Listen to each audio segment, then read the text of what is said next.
सत्ता में बने रहना है, येन केन प्रकरण किसी भी कारण से।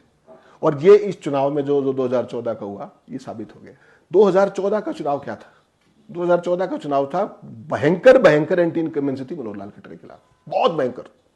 और दोनों विपक्षी पार्टी, 2014 के चुनाव की बात मैं कर रहा हूं, और उस टाइम पे चौटाला परिवार को ये था कि हम आएंगे, लेकिन परिवार के अंदर वो फ्रिक्शनबाजी उस दौर में भी शुरू थी 14 में, और उसी ने रास्ता तैयार किया बीजेपी के सत्ता में घुसने का, कहीं ना कहीं दैट स्निक्ड इनटू। और कास्ट की कॉन्फ़िगरेशन सारी उनको सूट कर ही रही थी। 14 में सत्ता परिवर्तन का मूड हरियाणा के लोग बना चुके थे, ये तो परिणाम ने बता दिया। बीजेपी जैसी नोबडी पार्टी 47 सीट्स ले, तो कोई मजाक तो नहीं था। और जो नेचुरल चैलेंजर थे वो आईएनएलडी थी, और 2004 के बाद वो सत्ता में भी नहीं थे, तो एक तरीके से 10 साल का एक उनका वनवास हो चुका था। उसके बावजूद भी क्यों नहीं आ पाए? कहीं ना कहीं परिवार के अंदर फ्रिक्शनबाजी थी।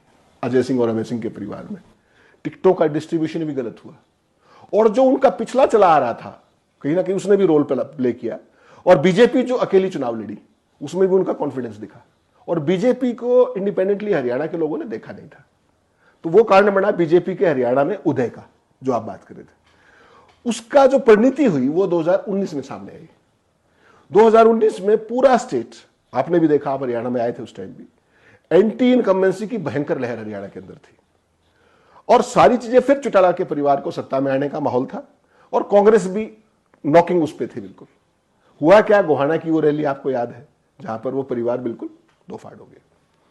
चौटाला साहब भी क्या कहते रहे पूरे टाइम कि हम बीजेपी का ये करेंगे, खिलाफत करेंगे। दुष्यंत की पार्टी क्या रही, क्यों वो आगे बढ़ पाए? उसका एक सिंपल कारण है कि अजय सिंह का व्यवहार लोगों के साथ, काडर्स के साथ शुरू से ही वो एक एमिनेबल थे, एक तरीके से वो किसी को मिल लेते थे, सर्वग्राह्य थे, मिल जाते थे। उसमें जो सबसे बड़ी चूक हुई, इनको जो वोट मिली थी वो अगेंस्ट कांग्रेस, अगेंस्ट बीजेपी, और यही कह के इस यमुना पार कर देंगे। और अगर आपको 19 का याद हो, मैं तो उस दिन सारा दिन दिल्ली में था, स्टूडियोज में था सारा दिन। उस दिन की जो स्थिति थी कि बीजेपी ने 2019 में समर्थन नहीं मांगा था बीजेपी से, 10 सीटें आ गई एक्सीडेंटली। वो कैसे ही वो आपको ही पता है। इनका कोई कार्डर नहीं था, इनका कोई कैंडिडेट नहीं था, टिकटें पकड़ा दी, जो मांगने आ गया। जो असंतुष्ट थे किसी भी पार्टी के वो आगे, बबली जैसे लोग जो तंवर के चले थे, और तमाम लोग, ईश्वर सिंह आगे जो कांग्रेस के शैलजा के नंबर 1 थे, like that, Ramkumar Gautam, you can name all of them. मां बेटे को छोड़ के उसके अलावा कार्डर में कोई नहीं था जो पुराना कार्डर चला रहा था। एक्सीडेंटली ट्रायंगुलर और क्वाड्रिलेटर चुनाव के अंदर उनकी 10 सीटें आई। बीजेपी ने, आपको भी याद है, एक भी किसी नेता से इनसे संपर्क नहीं किया, although they were in minority, 40 seats थी।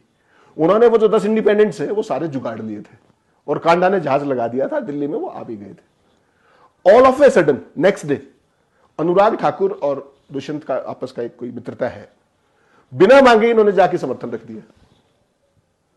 ये जो चीज थी, आपको वोट किस बात के मिले थे? यमुना पार के।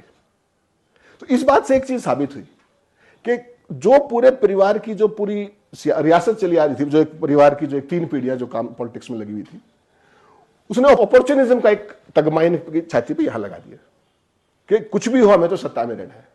उसके बाद राज्यसभा के चुनाव आए, आपने देखा होगा, अभय सिंह भी बीजेपी को वोट कर रहे हैं। एक तरफ आप कहते हो कि ये गलत है, इन्होंने गलत किया, इन्होंने धोखा दिया, आप भी तो वही कर रहे हो। और फिर कहते क्या हो आप कि हम कांग्रेस को नहीं दे सकते, तो यू कैन एब्सटेन ऑल्सो, अगर प्रिंसिपल की बात है तो कहीं ना कहीं एक मैसेज ये गया हरियाणा के अंदर।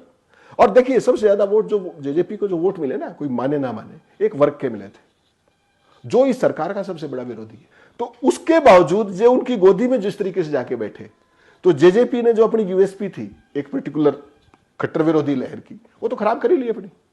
और चौटाला साहब एक सीट पे सीमित रह गए, इनेलो दुर्भाग्य से, क्योंकि मजबूत विपक्ष को मैं लोकतंत्र की सबसे ब्यूटी मानता हूं, और उसी का लाभ उठा करके आज के जो हालात है वो सबके सामने है।